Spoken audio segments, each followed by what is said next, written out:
जसजशी लोकसभा निवडणूक जवळ येऊ लागलेली तसतसं बीडचं राजकीय वातावरण तापू लागलं होतं. आधी लोकसभा आणि नंतर विधानसभा निवडणुकीत जिल्ह्यात अनेक राडे झाले. लोकसभेनंतर मरळवाडीचे सरपंच बापू आंधळे यांची हत्या झाली. विधानसभेवेळी शरद पवार गटाचे नेते माधव जाधव यांना मारहाण झाली.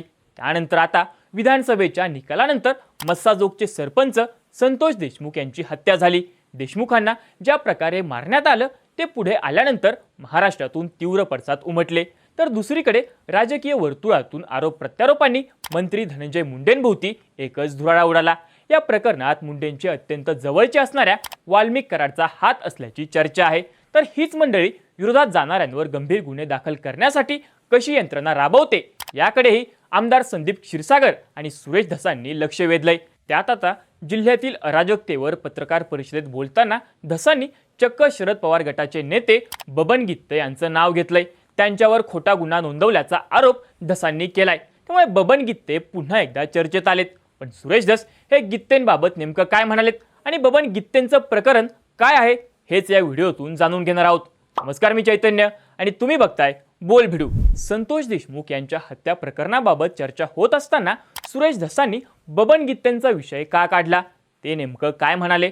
तर अधिवेशनानंतर बीडमध्ये आलेल्या धसांनी पुन्हा एकदा वाल्मिक कराड आणि धनंजय मुंडेंवर तोफ डागायला सुरुवात केली. त्यावेळी बोलत असताना धस म्हणाले की बीडमध्ये सर्रासपणे पिस्तुलांचा वापर होत आहे. बापाच्या परवान्यावर मुलगा पिस्तूल वापरतोय. त्यांना कुणीही लायसन्स दिलेत ते रद्द करावेत. दरम्यान माधव जाधवला मारहाण झालीय. त्यांना का मारलं? बीडमध्ये संगीत दिघोळेपासून आत्तापर्यंत किती मर्डर झालेत? काही महिन्यांपूर्वी मरळवाडीचे सरपंच बापू आंधळे यांचाही खून झाला. त्यात बबन गित्ते यांचा भाऊ आरोपी आहे.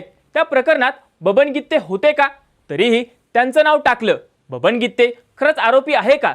राजकारणात विरोधात लोक असतात, आम्हालाही विरोध होतो, पण असं थोडीच आहे की त्याचा कार्यक्रमच करायचा. आतापर्यंत जेवढे खून झाले त्याची यादी माझ्याकडे आहे. आता जिल्ह्यात अनेक प्रकारे दहशत माजवण्याचं काम सुरू आहे. त्याबाबत पुराव्यानिशी बोलणार आहे असंही धसांनी स्पष्ट केलंय.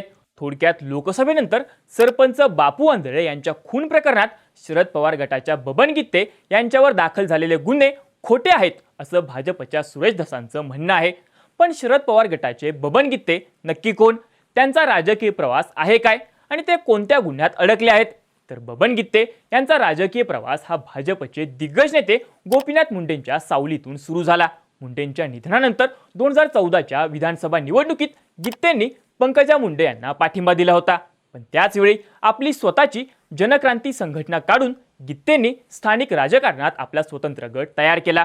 पण 2019च्या विधानसभेला त्यांनी परळी विधानसभेत राष्ट्रवादीच्या धनंजय मुंडे यांना पाठिंबा दिला होता. या पाठिंब्याच्या बदल्यात बबन गित्तेंच्या पत्नी उर्मिला गित्तेंना परळी पंचायत समितीचं सभापतीपद देण्यात आलं होतं.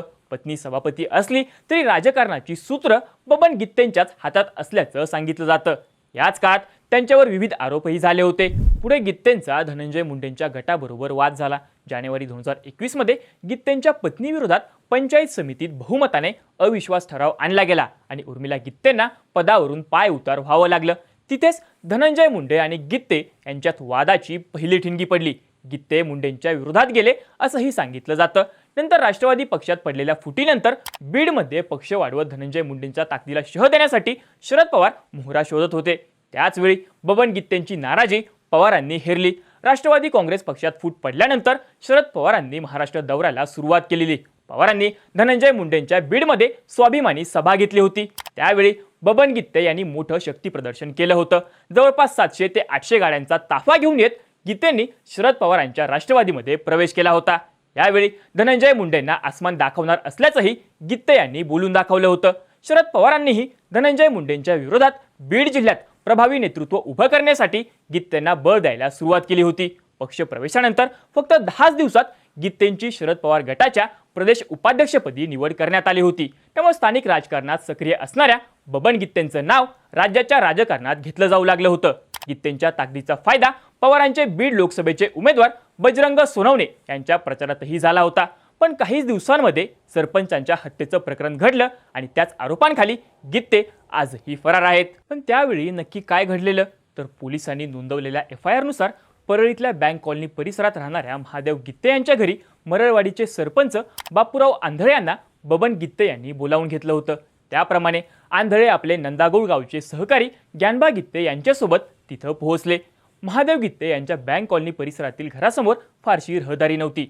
घराबाहेरच बबन गित्ते आणि बाबूराव आंधळे यांना पैसे आणलेत का असं विचारलं। यावेळी गित्तेंनी त्यांना आईवरून शिवीगाळ करण्यास सुरुवात केली। तेव्हा बापूराव आंधळेंनी आईवरून शिव्या देऊ नका असं गित्तेंना सुनावलं। तेव्हा गित्ते आणि त्यांच्या इतर 5 सहकाऱ्यांसह आंधळे आणि त्यांचे सहकारी ज्ञानबा गित्ते यांच्यात मोठा वाद झाला। या वादाचं रूपांतर आधी बाचाबाची आणि नंतर हाणामारीत झालं। यावेळी बबन गित्ते यांनी आपल्या कमरेला असलेलं पिस्तूल काढून बापूराव आंधळे यांच्या डोक्यात गोळी झाडली। त्यानंतर जखमी झालेल्या आंधळे यांच्या डोक्यात गित्तेंचे सहकारी राजाभाऊ नेहरकर यांनी कोयत्याने वार केले। या हल्ल्यात बापूराव आंधळे यांचा जागीच मृत्यू झाला। हे प्रकरण एवढ्यावरच थांबलं नाही। आंधळेंचे सहकारी ज्ञानबा गित्ते यांच्यावर महादेव गित्ते यांनी गोळीबार केला। गोळी छातीत लागल्यानं ज्ञानबा गित्ते जखमी झाले। त्यानंतर बबन गित्तेंचे सहकारी मुकुंद गित्ते आणि राजेश वाघमोडे यांनी ज्ञानबा गित्ते यांना लाथाबुक्क्यांनी मारहाण केली। जखमी झालेल्या ज्ञानबा गित्ते यांना तिथे सोडून देत हे सगळे आरोपी एका स्कॉर्पिओ गाडीनं पळून गेले। या संपूर्ण राड्यात बबन गित्ते यांचे सहकारी महादेव गित्ते हे सुद्धा गोळी लागल्यानं जखमी झाले होते। त्यानंतर आंधळेंचे सहकारी ज्ञानबा गित्ते आणि बबन गित्तेंचे सहकारी महादेव गित्ते यांच्यावर अंबेजोगाई इथल्या स्वामी रामानंद तीर्थ वैद्यकीय महाविद्यालयात उपचार करण्यात आले।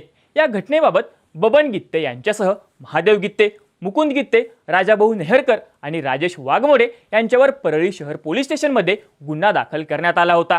IPCच्या कलम 302, 307, 120 ब, 323, 326 अशा विविध कलमांतर्गत हा गुन्हा दाखल करण्यात आलेला। त्यानंतर पोलिसांनी आरोपींना पळून जायला मदत करणाऱ्या 4 जणांना अटक केली होती। पण अजूनही या प्रकरणात बबन गित्ते फरार असल्याचं सांगितलं जातंय। खरं तर पैशाच्या वादावरून हत्या झाल्याचं सांगण्यात येत असलं तरी बापूराव आंधळे हे धनंजय मुंडे यांचे समर्थक असल्यानं राजकीय हेतूने ही हत्या झाल्याचे आरोप झाले होते। या हत्येनंतर धनंजय मुंडे आणि शरद पवार गट आमने सामने आला होता। राजकीय वैरातून बबन गित्ते यांना अडकवण्याचा प्रयत्न काही दिवसांपासून सुरू असून त्यासाठी पोलिसांवर दबाव आणला जात असल्याचा आरोप जितेंद्र आव्हाड यांनी केला होता। आता संतोष देशमुख हत्या प्रकरणात धनंजय मुंडेंचे निकटवर्तीय वाल्मिक कराडांचं नाव आल्याने बीडमधल्या कायदा सुव्यवस्था आणि दहशतीवरून सुरेश धसांनी रान पेटवलेलं असताना धनंजय मुंडेंच्या विरोधात गेलेल्या बबन गित्तेंना अडकवण्याचा प्रयत्न केल्याचा आरोप झाल्याचं म्हणत एक नवीन वादाला तोंड फुटलं आहे। त्यामुळे पुढे या प्रकरणात काय होतं हे पाहणं महत्त्वाचं ठरणार आहे। तुम्हाला धसांच्या दाव्याबद्दल काय वाटतं? आंधळे प्रकरणाचा आरोपी कोण आहे?